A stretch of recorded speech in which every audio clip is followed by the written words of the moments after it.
Okay, so by now you should have read the Robert Niles article that I had posted to the website outlining some things that you should be cognizant of when you are interpreting statistics that you might come across in the media. The media is very bad for providing misleading statistics, in some cases I think intentionally, and in some cases I think it's just because the actual reporter doesn't have a lot of knowledge of actual statistics, and so in some cases I think that that maybe it's not intentional, okay, that the statistics are somewhat skewed. But either way, it's something that you need to be aware of when you are reading articles that do deal with statistics, because the way those statistics are reported is not always entirely accurate or valid.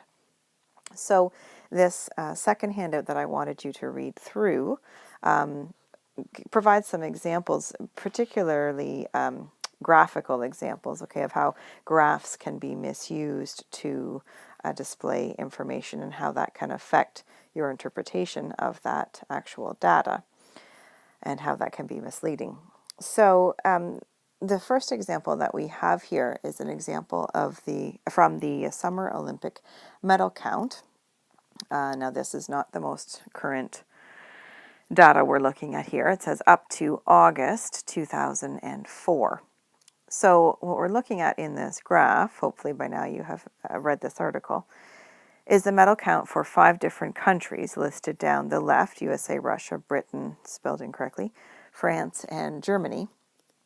And this is called a pictograph, because ideally in a pictograph, each one of these symbols would represent a certain number of medals. In a accurate, proper pictograph, that is how it would work. So in other words, one of those medals might actually represent 200 medals or 500 medals or whatever it was. And the scale ultimately should then be provided somewhere at the bottom of the graph, which, as you can see, it is not.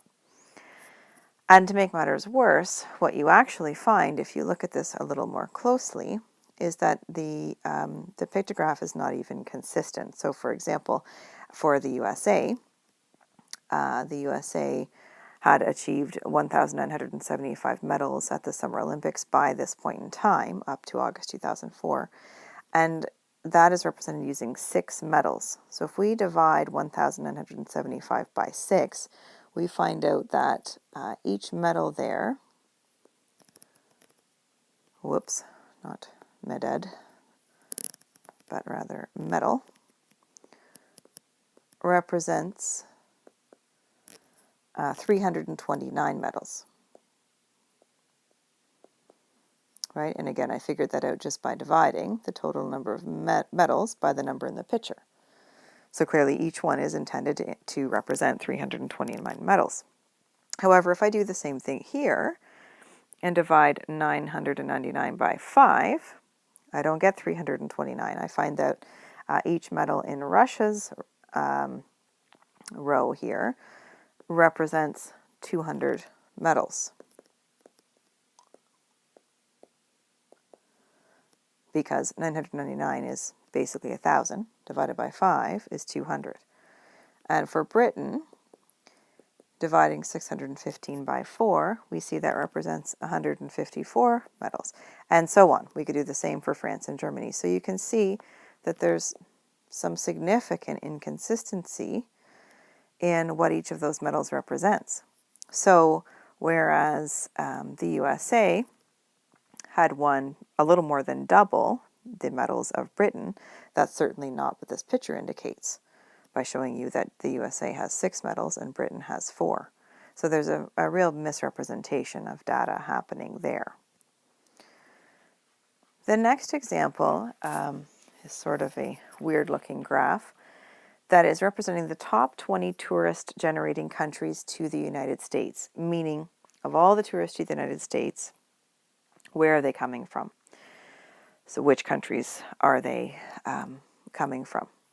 And it says, so just having a look here at your article, it says, the reader is asked to compare straight lines with curved ones. So anytime a graph is sort of curving around like this, that is leading to, first of all, quite a misrepresentation of data, because you have some bars that are curved and some that are straight, and how does one interpret that? That's not very mathematically correct. It also says here there's little relationship between the length of the line segments and the number of tourists that they represent. Now, I'm aware that this is very difficult to see, especially on your copy if you have printed it in black and white. It's probably very difficult to see the difference between these sections.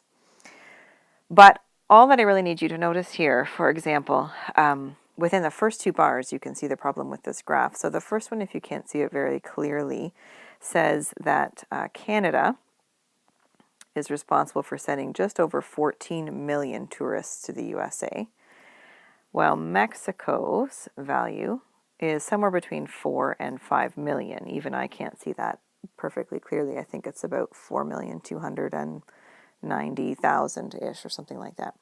The point is, on the graph, those two sections are almost the same length. Canada's maybe slightly longer.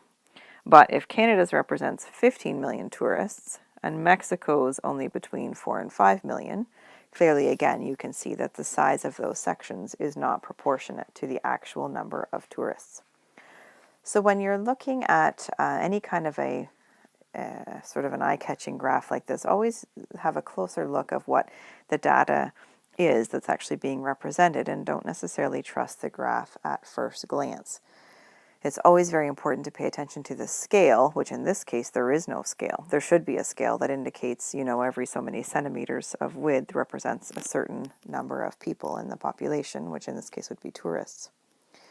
Your next example, there's a similar problem here. So in this graph, the graph seems to be reporting the sales figures for a particular company over a period of time, so from 2006 to 2011. But notice that there's no scale on the y-axis. Right away, that is a bit of a red flag, because there obviously is a reason why they didn't put a scale there.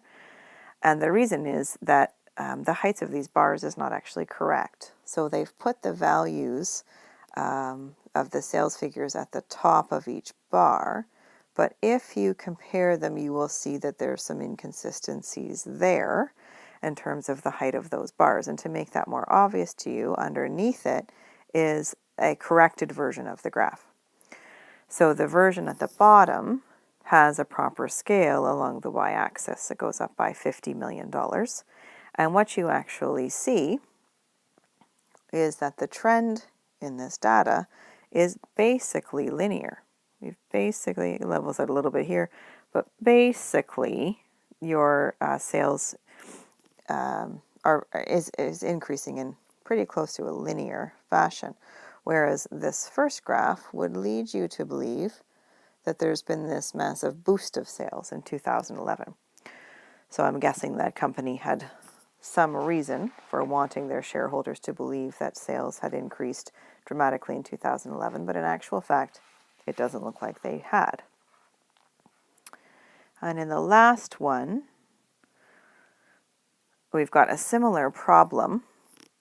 So in this case, you have a scale on the y-axis, but if you look at it closely, and it does appear it goes up by 10,000, 20,000, 30,000, 40, but the scale is, the size of each section is not consistent. So each of these sections represents the same increase, which is 10,000 in each one, but the size of each section is not the same. So the problem with this one is the inconsistent spacing on the scale.